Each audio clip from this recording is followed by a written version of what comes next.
Hello everyone and welcome to round 2 of this year's Norway Chess. We're gonna start it off with a phenomenal game between Arjun Erigaisi and Gukesh Domaraju. Even though Gukesh is the world champion, it is Arjun who is actually world number 3 on the live ratings, and Gukesh is currently world number 5.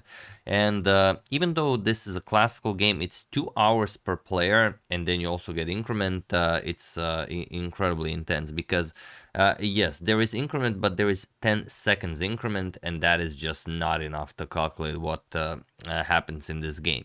So let's check it out. They're going to be following probably the most famous game of all time, and no, I'm not talking about Morphy's opera game. I'm talking about the Magnus Carlsen versus Hans Niemann from the Sinquefield Cup of 2022, and then we're gonna have a deviation. So I don't know. I'm pretty sure it's the the most analyzed game ever.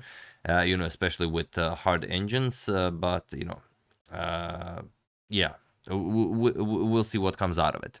So Arjun with white opens with pawn to d4. We have knight to f6 by Gukesh, pawn to c4, e6, knight to c3, and bishop to b4. The Nimzo-Indian defense, same as in the famous Magnus versus Hans game. g3, the Kasparov Romanishin system, castles and bishop to g2. We have pawn to d5, pawn to a3 challenging the bishop, and we have a trade on c3. Captures, and Gukesh goes for d captures on c4. He actually spent some 15 minutes deciding whether he wants to go into this Magnus versus Hans area or not, but decides that it is definitely the best course of action, and Arjun deviates from the game. He does not play knight to f3, which is what Magnus played. Knight to f3 is the second top move recommended by the engine. Arjun strikes with the top move recommended by the engine, and that is pawn to a4. So deviating from the famous Carlsen-Niemann game, and there are a couple of games where knight to c6 has been played, but here we have pawn to c5 by Gukesh, and it is now as of move 8 that we have a completely new game. And he invested something short of 20 minutes on this c5 move. So now he's already down to an hour and 24 minutes, whereas Arjun almost full time. Okay, bishop to a3. Very nice square for the bishop, very nice diagonal. The rook is on f8, so that could be a problem. Queen to a5 from Gukesh, and now queen to c2, guarding that c3 pawn. Rook to d8, and now bishop captures on c5. We have knight to a6 going after the bishop.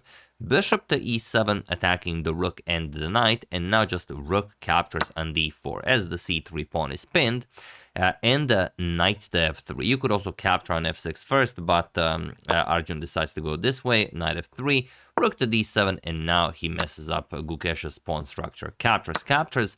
We have knight to d2, now going after the c4 pawn, and Gukesh nicely defends it. Queen to c7. We have pawn to a5, grabbing more space on the queen side, and rook to b8. We have castles kingside, and now as b5 has been prepared, pawn to b5. We have a trade on b6, a captures on b6, en passant, a captures on b6, and knight to e4. Now putting pressure on the f6 pawn, and Gukesh steps forward, king to g7. It's not so easy for the queen to get into the attack, so the king will be safe on g7. Also, there's a light square bishop, you don't have a dark square bishop to worry about. So the king will be definitely an asset on g7. We have pawn to g4. Beautifully played by Arjun, stopping any f5 action, because even if you try to challenge the g-pawn with f5, you give up control over the g5 square, and that would just be too much. You could even go knight g4, now three-time attacking f5, and if pawn to f4, knight h5 check. And now if king to f8, let's say then the knight comes to f6, you attack the rook, you're coming to h7. This is game over for Gukesh. So instead we have knight to c5, offers a trade of knights, and knight back to g3 by Arjun. We have queen to e5 by Gukesh, and rook 8 to d1, offering a trade of rooks, and now again just pawn to b5. Preparing pawn to b4, which will definitely create a passed pawn. Pawn to f4, and okay, inviting for a check, queen e3 check, king to h1, and now Gukesh trades on d1. We have rook captures, Arjun captured with the queen, and now knight to d7. Arjun strikes with bishop to c6, he goes after the knight, and now the question is what to play here. It's a very, very difficult position to calculate, especially with 14 minutes on the clock, but b4, as it often is the best move on the board. Gukesh does not play it.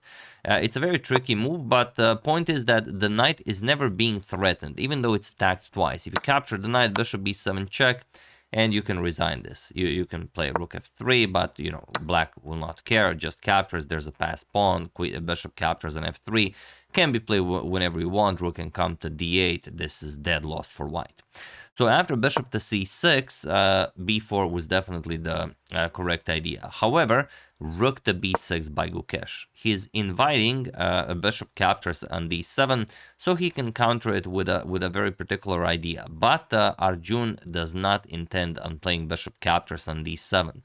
There's in fact the only move that wins the game. I could show it to you. Maybe you haven't seen the game. Just in case, have at it. While I give you a couple of seconds, what is the only way for white to win this game?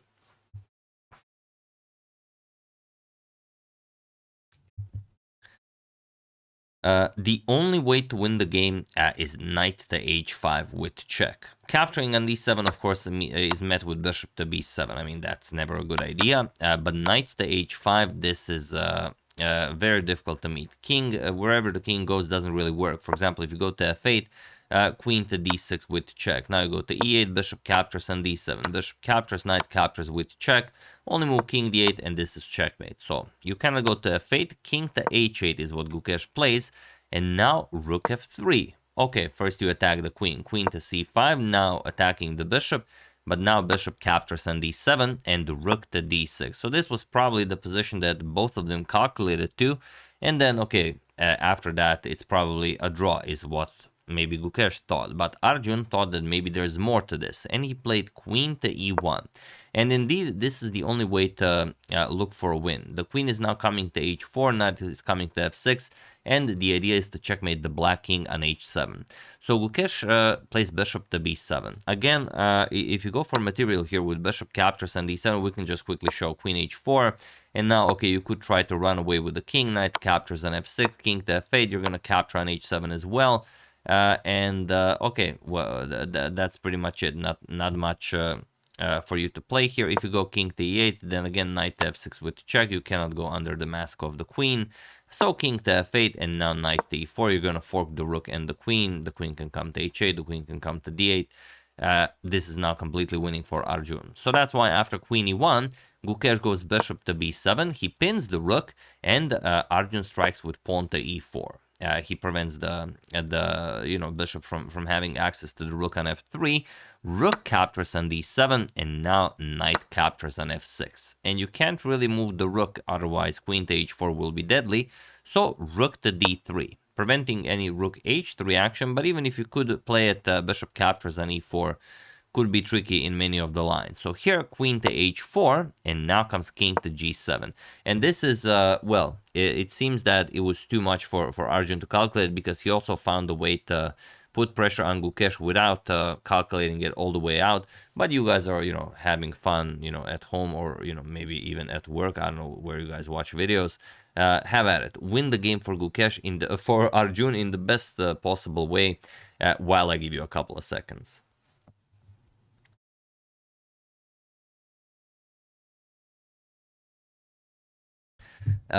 Believe it or not, the only winning move is pawn to f5. And just to show you how disgustingly tricky the position is, let's show why g5 does not work. And it seems like it should work, because queen h6 is coming, and what do you play? I mean, that's pretty much it.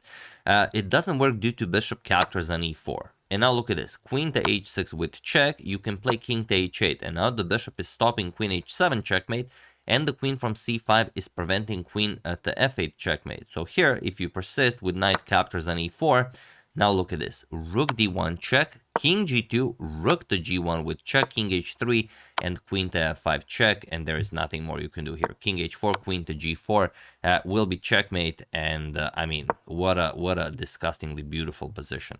So that means you cannot play g5. The only winning move is pawn to f5, and that means that now after bishop captures on e4, because it looks really good, there's queen g5 check, and after king to f8, knight captures on h7. with check. King to e8, knight back to f6 with check. Now, if you go under the mask of the queen, then knight captures on e4, opens up an attack towards the black king, and you will also pick up the queen on c5. So you have to go back, king to f8, and now queen h6 check, king to e7, and knight captures on e4. You're just going to be up a piece. There's nothing that you can do here. There's no time for rook captures as the queen is hanging, and once the queen moves, you just happily continue attacking. And okay, there's still quite a lot to calculate, obviously, but all in all, you're up a piece. You're not getting checkmated, so this is completely winning for white.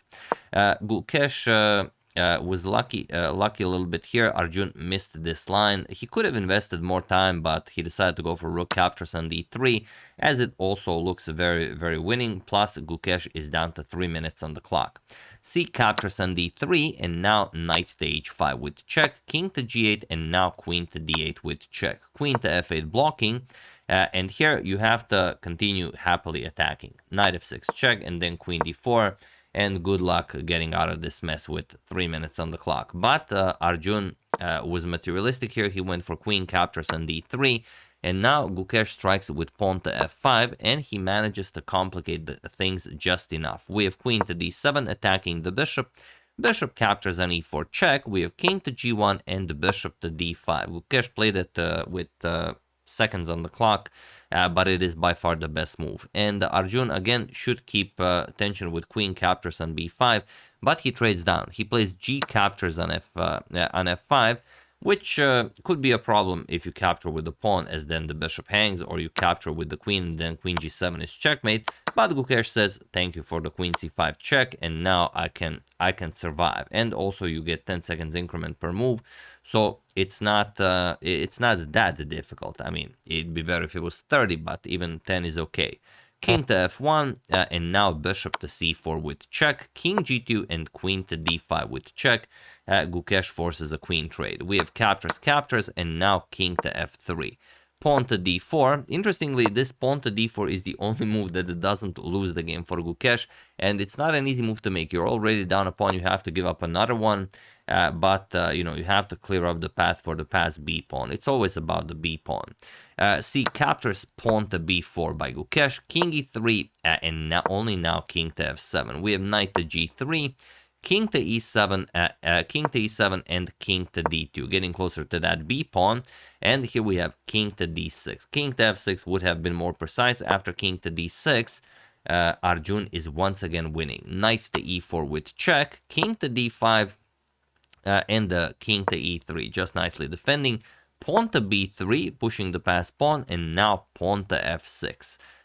Knight to c3 check is again a bit more precise, just kicking the black king away from the pawns, as you know, you're covering most of these squares, so you would push him back and then you just go after the b pawn. But okay, f6 was played. Also, you have to play against time. Gukesh has 30 seconds on the clock. King to e6, pawn to f5 check, now making the capture impossible because captures runs into knight d6 check, and okay, you win the pawn but you lose the bishop.